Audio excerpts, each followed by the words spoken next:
হ্যাঁ হ্যাঁ হ্যাঁ তাই ঠিক আছে দেবো দেবো দেবো। জানিস না রবিবার স্যারের বার্থডে আছে, তাই তোর আর আমার 500 টাকা করে স্যারকে দিতে হবে। রবিবার স্যারের বার্থডে সেলিব্রেশন আছে, ওই জন্য আমার 500 আর ওর 500 টাকা দিতে হবে, মোট 1000 টাকা লাগবে। হ্যাঁ মামা প্লিজ। 500 টাকা কত টাকা জানি? দুজনে 1000 টাকা, 5 টাকা করে 10 টাকা দুটো পেন কিনে দেবো। এই পেনগুলো নিয়ে গিয়ে স্যারকে দিয়ে দিই স্যারের বার্থডেতে।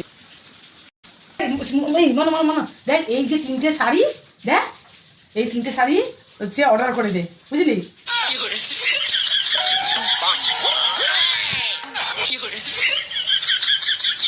हे राजा जी हे राजा जी हे राजा जी